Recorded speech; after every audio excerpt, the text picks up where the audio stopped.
Hello students, कैसे हैं आप? मज़े में? चलिए, अच्छे रहेंगे तभी आपको पढ़ने में मज़ा आएगा और आपको समझ में भी आएगा।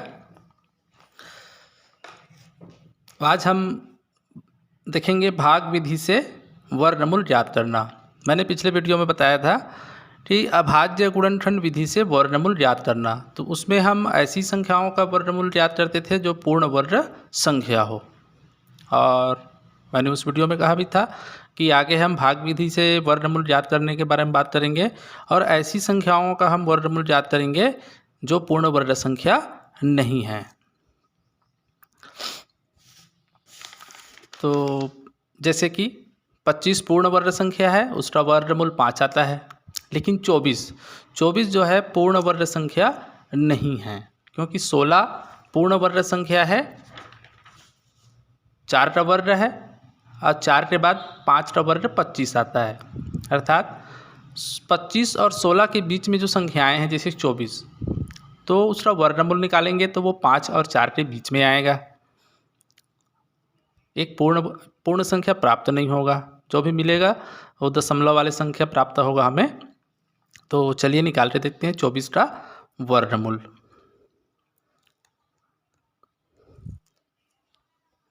भाग विधि में देखिए हम क्या करते हैं, इस प्रकार से। हाँ, ये पूर्ण संख्या नहीं है वो 24, इसलिए इनका जो वर्गमूल प्राप्त होगा उसका उत्तर दशमलव में प्राप्त होगा। दशमलव में कुछ पूर्ण संख्या और पूर्ण के बाद दशमलव लगाने के बाद कुछ और। तो जब भी हम ऐसे उत्तर प्राप्त करते हैं, वैसे तो उत्तर कभी कभी दशमलव के बाद एक स्थान में समाप्त हो जाता है हमारा भाग का कार्य, या 2 स्थान में, या 3, कभी कभी 4, 5, कभी कभी और बहुत ज़्यादा। तो बहुत ज़्यादा हमको नहीं निकालना है, हम केवल 3 बार निकालते हैं, दशमलव के बाद 3 अंकों तक उत्तर प्राप्त करते हैं, क्योंकि आगे का जो वैल्यू है दशमलव के बाद वो बहुत ही न्यून होता है, बहुत कम होता है, इसलिए हम उसको छोड़ देते हैं। दशमलव के 3 स्थानों तक हम याद करेंगे। तो यदि 3 स्थानों तक दशमलव के बाद उत्तर प्राप्त करना है तो हम क्या करते हैं, दशमलव है तो ठीक और नहीं है तो लगाकर हम इस प्रकार से 0 लगाते जाते हैं, शून्य लगा देंगे हम, 6 बार लगाएंगे, यानी कि दशमलव के बाद ये 6 अंक हैं, तो हमको उत्तर में दशमलव के बाद 3 अंक प्राप्त होगा। क्योंकि ये भाग विधि में जब भी हम भाग करते हैं और नीचे जो संख्याएं उतारते जाते हैं तो जोड़े में उतरता है, 2-2 के जोड़े। तो यहाँ पर हम जब भी भाग देंगे जोड़ा बनाएंगे, दशमलव के बाद जो अंक है उसका हम जोड़ा इस प्रकार से बनाएंगे, ये दोनों का, ये दोनों का और ये दोनों का। दशमलव के पहले भी हम जोड़ा बनाते हैं, तो दशमलव के पहले ये 24 है तो जोड़े में है इन दोनों का ये जोड़ा। तो अब भाग देना हम शुरू करते हैं। क्योंकि यहाँ पर किससे भाग देना है ये हमें ही ज्ञात करना है, पहले से लिखा नहीं है किससे भाग दीजिए। हमको ज़रूरत के हिसाब से उन संख्याओं का चयन करना है जिससे हम पहाड़ा पढ़ेंगे उतने ही बार, तो ये 24 के नज़दीक पहुँच जाए, 24 से ज़्यादा ना हो। तो ऐसी संख्याएं देखिए, यहाँ पर हम जो भी लिखेंगे उतने बार ही पहाड़ा पढ़ेंगे। मान लो यहाँ मैं 2 लिख देता हूँ, 2 से भाग देना चाहूँ तो यहाँ पर भी हम 2 बार पहाड़ा पढ़ेंगे, यहाँ भी 2, उत्तर में भी 2, तो क्या होगा, 2 2 ने 4, तो ये तो बहुत कम है।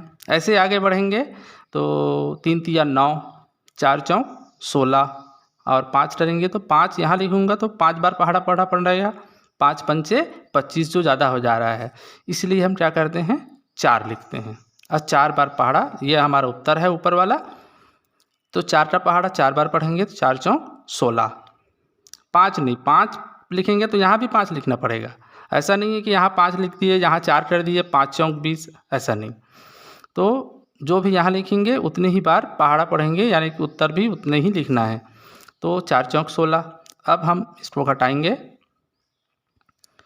यहाँ पर 14 में 6 गया 8 और ये 1 है, यहाँ 0। अब 8 बचा।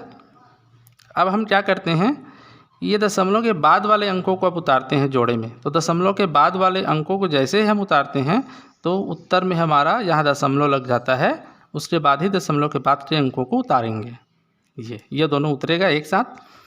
और इधर अब यहाँ पर किससे भाग देना है, तो किससे भाग देना है, इसके लिए जो 4 हम पहले लिखे हैं यहाँ पर और जो 4 यहाँ पर उत्तर की तरफ लिखे हैं ये इसमें ऐड होगा, जुड़ेगा इस प्रकार से।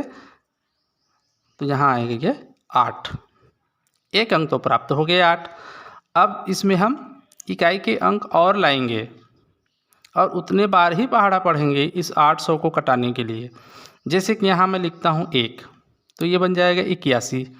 81 का गुणा मैं एक बार ही करूँगा, 81 एकम 81, लेकिन हमको 800 तक पहुँचना है इसलिए ज़्यादा करेंगे, 2 करेंगे तो 2 बार, यहाँ 3 लिखता हूँ तो 3 बार। इस प्रकार से क्या करेंगे हम आगे, यहाँ 8 है तो कहाँ तक पहुँचे, 10 बार तो कर नहीं सकते, क्योंकि जब भी हम भाग देते हैं तो 10 बार पहाड़ा नहीं पढ़ा जाता। भाग की विधि में अधिकतम 9 तक ही हम पहाड़ा पढ़ सकते हैं किसी भी संख्या का। तो 9 बार में देखते हैं, 8 9, अच्छा ज़्यादा हो जाएगा, हम 8 बार करते हैं। 8 बार पहाड़ा पढ़ेंगे, यहाँ 8 लिखेंगे तो 8 बार हम पहाड़ा भी पढ़ेंगे। तो 8 का पहाड़ा हम इससे, यानी कि 88 का गुणा 8 से, तो 88 का गुणा हम 8 से करते हैं। देख लीजिएगा आप गुणा करके, ये 8 अट्ठे 64 का 4 हासिल 6, 8 अट्ठे 64 और 6 70, ये प्राप्त हुआ हमको 704। अब घटा दीजिए,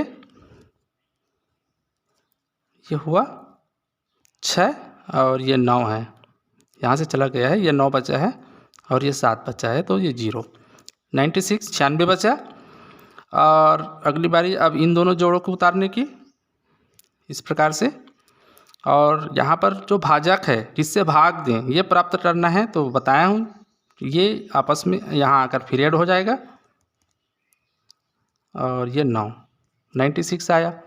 अब ये भाजक नहीं है बल्कि यहाँ पर एक इकाई और लिखना है, और जो भी यहाँ लिखेंगे उतनी बार ही गुणा करेंगे और यहाँ पर लिखेंगे। तो 1 लिखूँगा तो यहाँ 1 आएगा, 2 लिखूँगा यहाँ 962 हो जाएगा, यहाँ भी 2 आएगा, 2 बार पहाड़ा पढ़ेंगे। तो हमको इतना लिखना है कि 9600 के आसपास हमें उत्तर प्राप्त हो। तो 8, चलिए मैं लिख देता हूँ 9 बार, क्योंकि इसी के आसपास आएगा। तो 9 से गुणा, जितना यहाँ लिखूँगा उतने ही बार पहाड़ा पढ़ना है। तो गुणा कर देते हैं। अब तो गुणा प्राप्त होगा 9 निया 81 का 1 हासिल 8 और 9 छक्के 72, 72 और 8,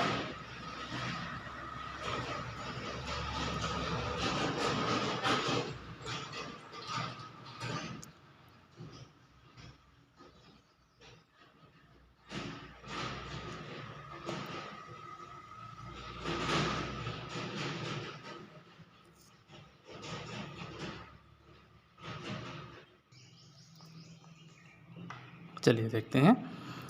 9 निया 81 हासिल 8 आया है और 9 छक्का 54, 54 और 8 62 हासिल 6, 9 निया 81, 81 और 6 87। अब घटा देते हैं, ये 10 में गया 9, ये 9 में 2 गया 7 और ये 5, 15 में 7 गया 8 और ये 8 हो गया है 0। अब इन दोनों को उतार लेते हैं, ये वाला और इधर ये वाला 9 आके फिर जुड़ेगा, 9 18 और ये 7 हो जाएगा, हासिल 1 है और ये 9। तो यहाँ पे आया ये 978, लेकिन ये भाजक नहीं है बल्कि इसमें एक और अंक आएगा, वो भाजक बनेगा। तो यहाँ पर हम क्या करेंगे, यहाँ उतना ही संख्या लिखेंगे 1 2 3 4 जो 9 तक के, जो भी 87,900 से ज़्यादा प्राप्त ना हो, इतना या इससे थोड़ा कम, जो नज़दीक में हो। तो क्या करते हैं, यहाँ पर हम देखते हैं किस 6 बार गुणा करके 7 बार गुणा करके, और जो सही आता है उसको हम यहाँ पर लिखेंगे और उतने यहाँ पर लिखेंगे। तो 87,000, ये 97,000, 9 बार में तो ज़्यादा हो जाएगा, 8 बार करते हैं। आप बगल में गुणा करके देख भी सकते हैं कि कितना सही आ रहा है, उतने से ही गुणा कीजिए आप। तो यहाँ पे हम गुणा करते हैं, 8 अट्ठे 64 हासिल 6, 8 अट्ठे 64, फिर 6 70, शून्य हासिल 7, 8 सत्ते 56, और 56 और 7 63 हासिल 6, 8 निया 72 और 6 78। यहाँ पर घटाएंगे, और आगे भी भाजक बन सकता है और आगे भी भाग दे सकते हैं, और आगे यहाँ पर उत्तर प्राप्त करना है। तो क्योंकि देखिए दशमलव के बाद क्या है, ये 10वां भाग है, ये 100वां भाग है, ये 1000वां भाग है। तो आगे की जो अंक प्राप्त होते हैं उनका मान जो है बहुत ही कम प्राप्त होता है, जो नगण्य है, जिसको हम छोड़ देते हैं। इसलिए जब भी उत्तर प्राप्त करते हैं तो 3 अंक तक यदि उत्तर हमारा मिल जाता है तो उतना पर्याप्त है। इसलिए अब आगे की प्रक्रिया हम बंद कर देंगे, और इस प्रकार हमको उत्तर प्राप्त हुआ। हम लिखेंगे 24 का वर्गमूल बराबर 4.898, ये हमारा उत्तर है। हाँ, ये वर्गमूल के लिए एक चिन्ह का भी प्रयोग होता है। इतना न लिखकर यदि हम इस प्रकार से ऐसा करके एक चिन्ह बना देते हैं, इसको भी पढ़ा जाता है 24 का वर्गमूल, चाहे आप ऐसा लिखें चाहे ऐसा लिखें। तो इस प्रकार से वर्गमूल 24 ऐसा पढ़ते हैं, या 24 का वर्गमूल, या पहले बोल दीजिए वर्गमूल 24 बराबर प्राप्त हुआ 4.898, ऐसे प्राप्त होता है। तो ये समझ में आया कि नहीं आया, आप कमेंट करके बताएं।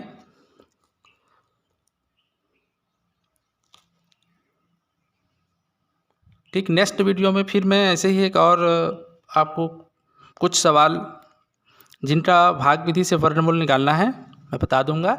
इस वीडियो में इतना ही।